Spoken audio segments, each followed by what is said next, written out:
And we're live. Hi, everyone. So, we are going to World Open War in a minute. And I am here with Russell Wright, the TO and the maker, really, of World Open War. It was your brainchild. You made it happen for the second time now. And you're in the club. I'm busy preparing. So if you can see behind me, there's lots of terrain, and we've got a lot of tables to set up. Yes, to be fair to say. And every table's got its own mission pack. So we're setting those up as well, and we're making sure the terrain works with the mission. Yes, there's nothing worse than getting like a sectors mission with a river down the middle or something. You can't cross it. Yay! That'll be a fun scenario. Right. I've been to tournaments where that happened. But that's not all you're doing, because today the lists got released to the players going, right? And that was with a gazillion mistakes. So they're still being edited, some of them. Yeah, we think, and I say we because I just want to say thank you to Phil Brewer. Now he's a member of one of the teams, but when his lists were in, his team's list arrived, they were checked first. As soon as we confirmed their lists were correct, we locked them. And that meant he was then able to help me with all the others, because it meant he wasn't seeing anyone's list and he couldn't alter his list. So he's given me a lot of help on it as well, checking stuff, feeding back. And then it's been a lot of messaging and some phone calls as well, just confirming decisions and trying to understand lists. And it's been a lot of work. But I think... And a lot of back and forth. I mean, there was even one of my team's lists where we had misunderstood something in the pack, and boom, 15 points extra all of a sudden. We hadn't figured that one out. So, so much back and forth and so many mistakes. So I guess everyone is a little bit on edge with V3. They don't know what they're doing all of a sudden. Well, yeah, so you've got three elements here. Four elements maybe. So number one element, it's version 3. And most people, have not got the Warlord app. So that's fine. And the Easy Army app isn't working 100% yet. So there's no format. That makes problems. So Paul Wickens went off and created a format for people to use, which most people more or less used, So that was okay. We didn't. Sorry, Paul. I know. And that, I think, what caused one of the problems. That's why you went over on points, because you didn't have an Excel sheet to add it up. So number 2 is the World Open War does have some adjustments that are included. Like every tournament has restrictions. So like, maybe generic platoon or the points, or maybe only 2 Nebelwerfers or whatever your restrictions are. Every tournament has them. This one's no different. You can't run a tournament without restrictions, because someone will break it very quickly and it won't be a lot of fun. So that's important. Thirdly, we've got a lot of international players, and their first language may not be English, and they've had a lot of information to read. So we appreciate that there are, the English versions of the books are out. Maybe some other language ones are not yet. So that's put them at a disadvantage. And then fourth, there's just war gamers just don't listen and don't like to read facts, and we'll just send in lists anyway. And I had one person. So like, we have a rule that all the units have to come from the same era. Keep them themed. Somebody sent in a list and it had like Panzer I's mixed with late war Panzerfausts, and we were like, no, it's the wrong era. And I went, there must have been a couple of Panzer I's still around. Just, no, please don't do that. Right. Okay. So that's all happening right now. But today we're going to talk about the lists and what we're seeing, and sort of the first, because this is the first major tournament in V3. And so this is the first time we really had an opportunity to look at what people are doing, what I call the meta.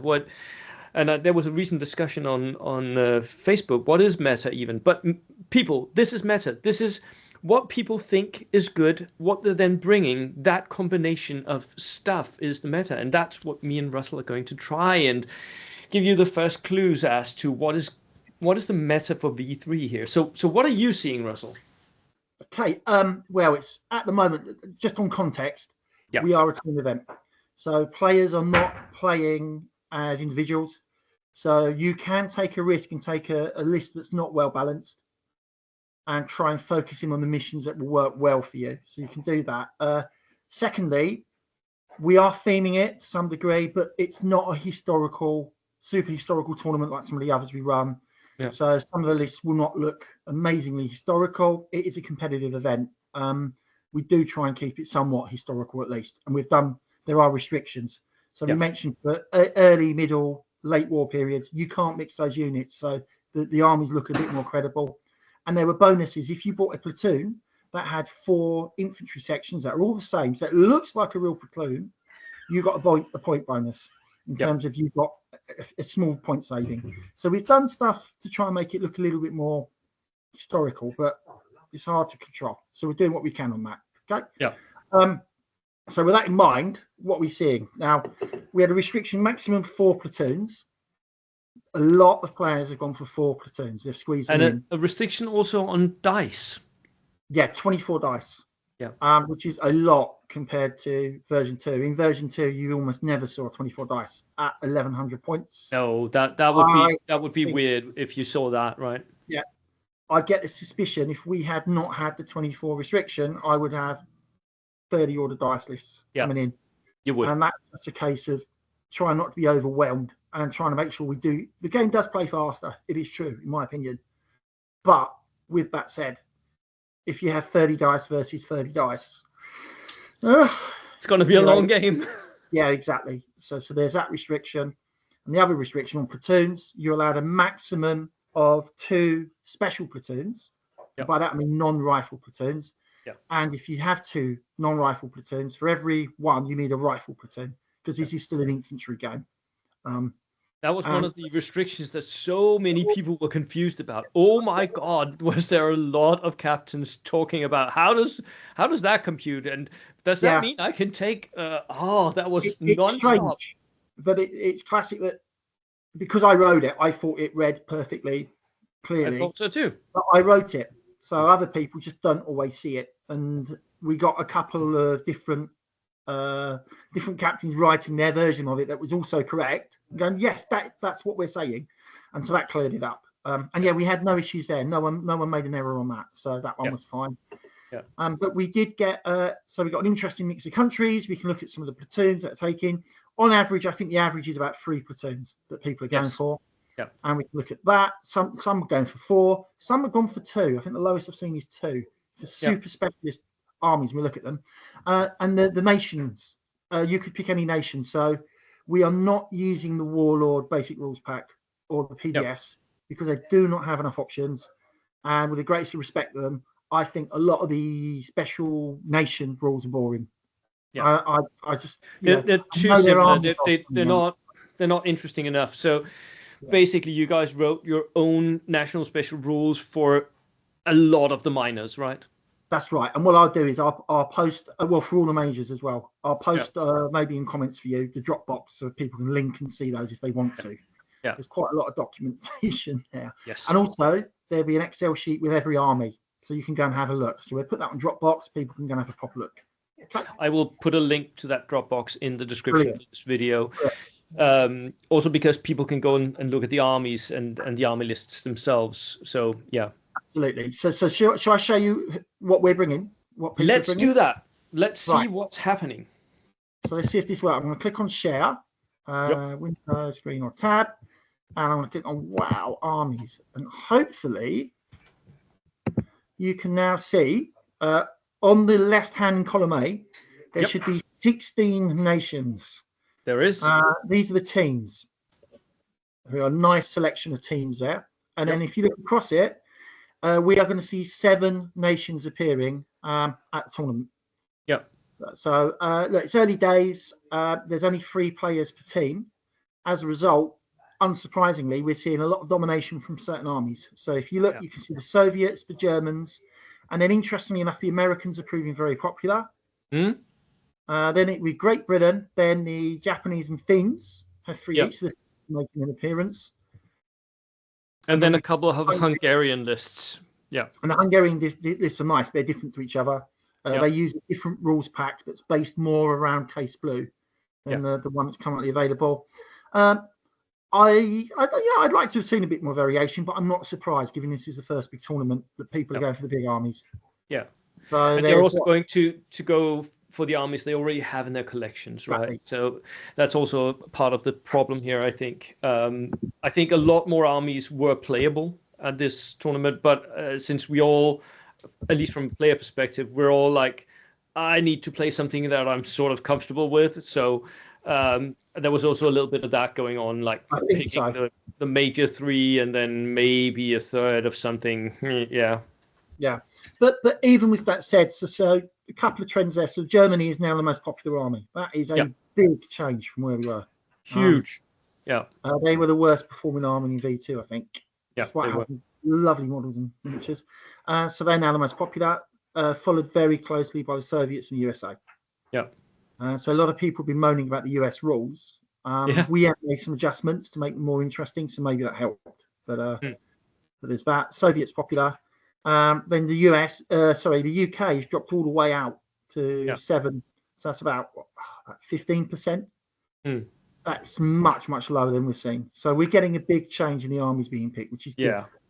And the axis between them have got what? 12, 14, 17, 9. There's 19 out of 48 armies are axis. So that's also a lot higher than we're used to seeing. Yeah, but it's 40%, which, as you say, is higher. And that's even though people are skeptical on Japan. You can see Japan's only got 3 armies. But at least we're seeing some movement there, which is nice. You want that from a new edition. Yeah, you really do. Right. So that's the nations. What else have we already seen? What else? What other trends can we already see from what's been picked here?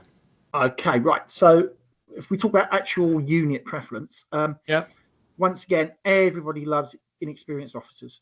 So sorry, Warlord Games, you tried, but they just need to change the points on it. So the point spread, it's only a 9-point spread, but it's enough. People are saying, I don't need regular, I don't need veteran, especially as I suspect some of these officers are going to be spending all their time hanging around gun crews, making sure they can fire. So that's the first thing on the officer. Infantry builds. Tough Fighter's an improved roll, because now you roll the misses, not the hits. So you re-roll if you miss. But the change in close combat means close combat is likely to be much less of a factor, and the armies reflect that. We have, I think, could be wrong, I think we have 0 Gurkha units. That's my expectation, at least. I don't think there'll be a single one, and I don't think they'll. I mean, even before this, I thought that there was going to be 0 Polish Lancers as well, and there are, and there are. So and the Japanese armies are not necessarily combat armies, so we can look at that. So basically, combat's gone out the window. Unit size is smaller. It seems like people are going more for the kind of MSU, where they want smaller unit sizes. So they want more dice, and they're willing to take a risk with smaller units, maybe because they're planning to go down and make saving throws. So that's definitely something we're seeing. People are buying lots of, unsurprisingly, mortars. So we're not seeing many LMGs, but we are seeing lots of mortars and heavy weapons teams. Artillery is very popular, lots of light howitzers, still very few anti-tank guns. So I was surprised at that. I thought they'd be a lot more popular, but they're not. Yeah, but that really depends on the amount of terrain, right? Because an anti-tank gun with a +1 to hit is really good if you have line of sight. Yeah, true. But if you want your tanks to do something, they're going to have to come out at some point. So they are. So there is that is true. But yeah, people going for light howitzers. Medium and heavy have vanished. I think that's probably the cost, but also the indirect minimum range is so big now. If you're firing at someone else's table, they're quite useful, but on your own table, probably not very good, which is quite realistic, I guess. So we're seeing a scatter in the snipers still. People are going to try those. And light mortars have come back in a big way as well. So there is. If I go and look, let's pick, for example, let's go with the Welsh team. So I click on Wales. And what I can show you is in front there, you've got a German army. So you can see there's a platoon commander inexperienced. And then you've got some regular SS with SMGs. That's a deadly unit in close, not close quarters, but up close and personal in point blank. Oh, yeah. That's definitely a new tactic. Get your guys in at point blank. You stick them in an armored vehicle, drive them up, maybe with an officer next to them to give them snap to, and then you jump out and you kill something. So you've got a couple of units there you can't get in the current basic roles. So the Panzerschreck, that's a great weapon, but it was too expensive. So we're only charging 60 points, not 80 for it. And then the LMG teams. Now these were from, I think it's the France campaign book. And we're allowing them, we've added them back for Germans because they're just an interesting unit for Germans to use. And they're so good. For 35 points, a German LMG, hitless boss, so I like them. Yeah, I found in practice though, so you fire 6 shots, you're always hitting on 4. So you get 3 hits, and then you need a 4 to kill, normal unit, 1.5 on average. So let's say 2, then they get a saving throw. They're maybe killing one model. Yeah. They're not there for the kill, Russell. They're not there for the kill. No, I get they're there for the pin, but the problem is with them, they're very soft. Yes. So your opponent gets to fire back at them. And that's the thing we forget. The opponent gets to vote. So there's that. Anyway, that's one. That's a rifle platoon there. We go down. This is the second rifle platoon, and look at that. It's exactly the same. Yes. Which is fine. So we're maximising our anti-tank and LMG options. So that'd be fun. Lots of small units again. Yeah. It's definitely MSU. We go down again. Right, this is the artillery choice. So we've got a Nebelwerfer. They are 2 light autocannons. Yeah. So the Nebelwerfer is much harder to use now because it takes the pins. So that platoon commander will sit next to it and just look after it. Definitely will. Yeah. Yeah, and then you've got 2 light autocannons. There is a theory that autocannons could be the new thing. Yeah. And people are trying them out. So we're going to find out, I guess. So that's your field artillery platoon. And the last one, so this is a 4 platoon, is we've got a couple of drillings. And what we're on with. So again, this is a high autocannon list. If you've got an air observer, good luck getting it in. Yeah, not happening. Very few too much flak. 1 maybe, 1 or 2. Yeah, air observers are improved. That's true, but the problem is there's lots of flak in the game. So I've played a couple of practice tournaments, and they just never they seem to never get their weaponry in. Maybe we can see that change because there's an American list here with 2, which we'll look at in a bit. So I'm just going to go back up. So next one there is a Soviet list, and I don't know if you can see that there. Yep. Right. So again, if people are thinking why are points different, it's because we've made a couple of changes. The naval guys are taking Tough Fighter. So at 88 points, the dog mine's more expensive now because it's a really good weapon system. It is. Yeah, no changes for our tournament. And then scouts, I think anything that can infiltrate will be popular because the new infiltration rules let you set up anywhere on a board. Yeah. So maybe put veteran fighter somewhere.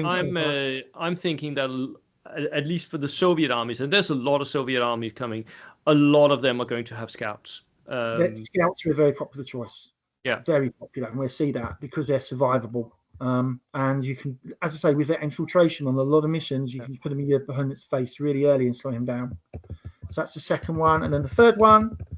Look at that. You've got platoon. 3 mortars, so with 3 spotters, a couple of anti-tank rifles. Yeah.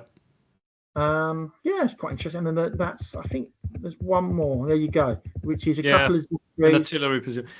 Look again, at that. Auto cannons. Yeah.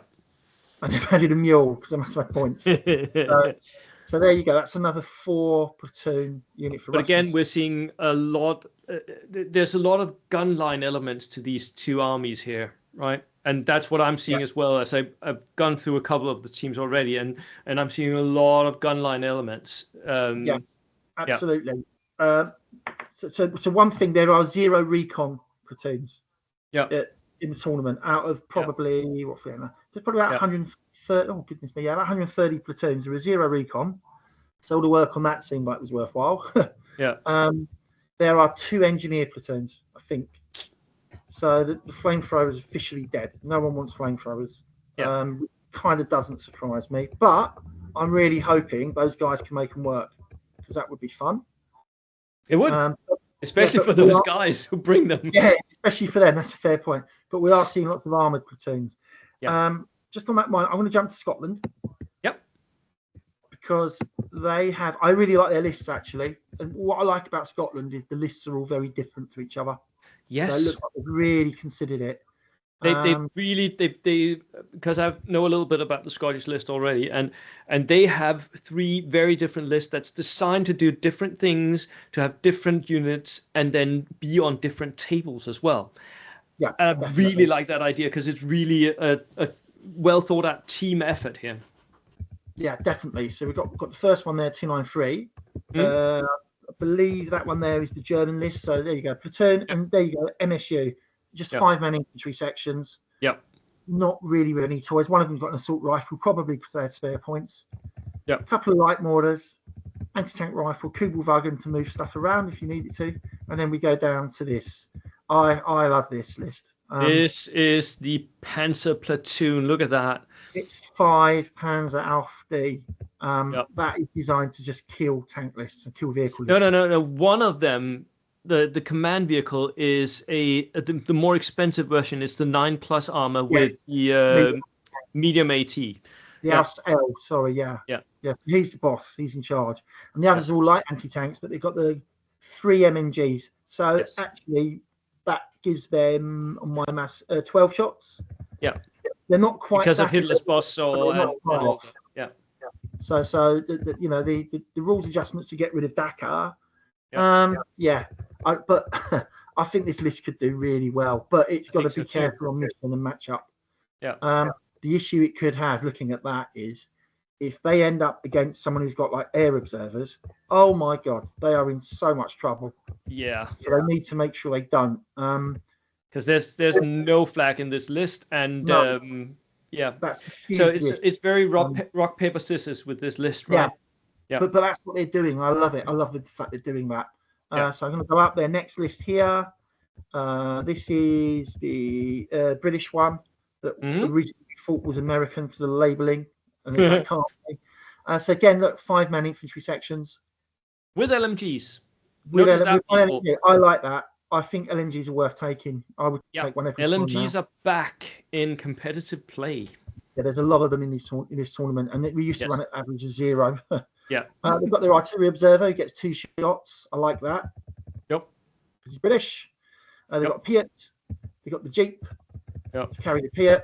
So that's the first platoon, and then we've got second platoon. Now it says HQ plus 6-man. That means NCO plus 6-man. That's just a labelling issue. We relabeled. They weren't labelled very well. But again, with LMGs, and then another RT. Another artillery observer. So this list here can put down 4 artillery bombardments, all being well. So, that is Johnny. And he loves those. He was trying to make it work in version 2, and it'll probably work. Sorry, did I say 2? There's a third one. Yeah. That's 6 artillery bombardments. Yeah, unless we I have no idea how to handle that. So that's a 3 platoon unit. He's got 3 rifle platoons. So it's heavy weapons, but it's a rifle platoon. And you can see what he's going to do. He's just going to throw 6 artillery shells at you. And just pin you out for 6 turns and then watch you flail around trying to rally everything. Yeah, he can fire 3 on 1 turn. And of course, he's not guaranteed they come in, but that'll be a lot of fun for someone. It will. And then we've got Phil's list there, which is I think it's his Russian list. Again, look, they're taking LMGs, artillery observer in there. Sniper, good. We see a sniper. That's a vet, which I think is a good call because they can survive. And then more small units, 6-man LMGs, another artillery observer, another sniper rifle, and then his third one, he's got his heavy mortars. He's got some dog teams.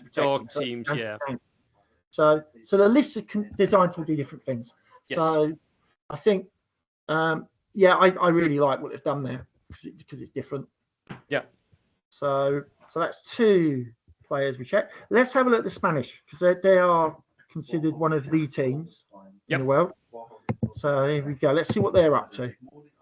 Right. Okay. So this is their German list. Again, you see MSU 5-man units with LMGs. So you can see where everyone's going now. I think that's good. It does make the game a bit more historical as well. and they've taken 4 here Grenadier units because they get a bonus for doing that, because it looks more like a real platoon, which is nice, you know. And you go down, they've now got another smaller one, more specialists. They've taken Brandenburgers to get the benefit. Because of course you do. Yeah, of course you do. Why not? Yeah. Panzerfaust have vanished a bit because they're more expensive. Yeah. And then the third one, they've got an engineer squad. So Whee! there you go. And that lets them take pioneers, which they must have Panzer. You know what? I'm not certain they've got a flamethrower in that pioneer unit. Does not look like it, but they have it got in the second. The Storm Pioneers have one, but the first one maybe doesn't. Oh, it's just infantry with Panzer that PZ. I think can be a Panzerfaust.